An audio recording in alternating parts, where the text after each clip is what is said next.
Sugar মাম্মির চেয়েও অনেক কিছু, এবং তার আরও কিছু সুগার মাম্মি আছে দেশের বাইরে যারা আমার সাথে ইতিমধ্যে যোগাযোগ করেছে। আরও কিছু ভয়েস এভিডেন্স আছে যেগুলো আমি আপনাদেরকে দিতে পারছি না বিকজ অফ দ্য রিজন মামলার ইনভেস্টিগেশনের জন্য আমার লয়ার বলেছে বর্ষা দরকার নাই, এগুলো দরকার নাই। বাট প্রমাণ ভাই, আদালত দেখবে প্রমাণ, আইন দেখবে প্রমাণ, এবং আমি বর্ষা চ্যালেঞ্জ দিয়ে প্রমাণ করে যাব যে আমার এই যে অভিযোগ, এই যে আমাকে এতদিন ধরে বিয়ের পর, বিয়েটা কিভাবে করলো আসেন আরেকটা কথায়, নিকানামায় গিয়ে কি পেলাম, শুরুটাই কিভাবে মিথ্যে হলো। নিকানামায় গিয়ে পেলাম যে বরের ভাষ্য মতে আমি তার প্রথম স্ত্রী, এটা নিকানামা তুলতে গিয়ে পেলাম। এবং আমার যেই পয়েন্টটা থাকে নারীদের, সেখানে লেখা আছে আমি বিধবা, স্পষ্ট করে বলছি, লেখা আছে উইডো। অথচ তার আরেকটা বিবাহ বের হলো, তার 11 বছরের সন্তান বের হলো, পরবর্তীতে তার আরেকটা ওয়াইফ বের হলো, এবং সেই পেপারসগুলো আপনাদের সবাইকে আমি দিয়ে দিব।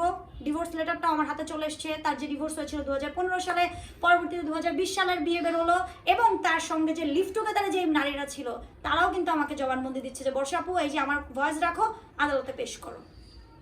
তাহলে আলটিমেট জিম্মিকে প্রতারণা কার সাথে হলো আপনারাই বলেন। আমাকে যে ধরনের প্রতারণা বারবার বলছে আমি ট্র্যাপ করে বিয়ে করেছি, এই হয়েছে সেই হয়েছে, আসলে আলটিমেট প্রতারক কে? আইন দেখবে কি?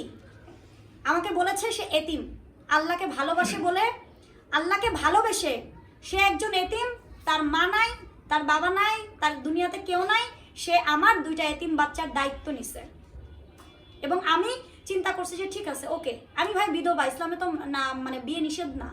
হ্যাঁ, আমার প্রথম বিয়ে হয়েছে, ডিভোর্স দিয়েছি আমি, পরবর্তীতে আমার স্বামী মানে চলে গেছে, নাই দুনিয়াতে, আমার বাচ্চার 38 দিনে।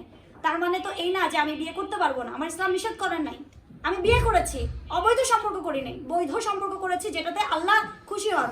কিন্তু কে জানতো যে বিয়ের 2 দিন পর থেকে তার নতুন আরেক রূপ দেখবো, নতুন আরেক রাসেল মিয়াকে আমরা দেখবো। আপনারা কেউ তো এই রাসেল মিয়াকে দেখেন নাই। আমি যে প্রমাণগুলো আপনাদের কাছে শো করেছি, আপনারা কেউ কি এই রাসেল মিয়াকে দেখেছেন?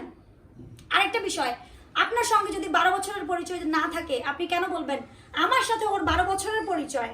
আমি যখন অ্যারেস্ট হয়েছিলাম তখন আমাকে গিয়ে ছাড়ায় নিয়ে আসছে, পয়েন্টগুলো নোট আউট করবেন। আমাকে গিয়ে ছাড়ায় নিয়ে আসছে, আমার জন্য অনেক ফাইট দিছে, আমার জন্য রাসেল অনেক কষ্ট করছে, রাসেল অমায়িক, রাসেলের চরিত্র ফুলের মতো পবিত্র। এই যে আমাকে গার্ডসটা দিছেন, এই গার্ডসটা দিয়ে আজকে আমার লাইফটা যে ধ্বংস করছেন। আপনার ঘরে তো বাচ্চা আছে, আপনার পোলার তো ডিভোর্স হয়ে গেল, আপনার মেয়েরও ডিভোর্স হয়ে যাচ্ছে, তো কি হলো দিন শেষে?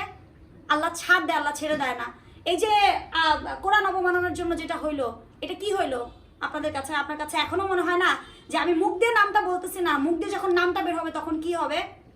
হয়তো এই মুখ দিয়ে নামটা বলার আগে আমার মেরে ফেলতেই পারে। তার অনেক বড় বড় পাখাওয়ালা লোকজন আছে, হ্যাঁ, অনেক বড় বড়, তার অনেক কিছু আছে।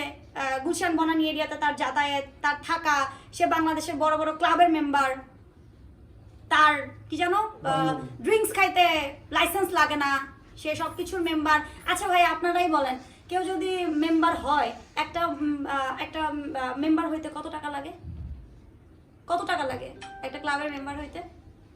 আপনি হবেন, আপনি যদি কোটিপতি না হন তাহলে আপনি লক্ষ টাকা, 5 লক্ষ টাকা, 10 লক্ষ টাকা দিয়ে কোনো ক্লাবের মেম্বার হবেন? আর যদি হনও, সেটা কি কারণে হবেন? আপনার যদি মদই না খাইতে হয় তাহলে আপনি হবেন কেন আমাকে বলেন। তো যাই হোক, কারো ব্যক্তিগত বিষয় নিয়ে ঘাটবো না। তবে আমার সংসারটা যখন দেখছে যে রাসেল মিয়া আমি ভালো আছি, বিয়ের দিন সকালবেলাও যখন শুনেছে ভালো আছি,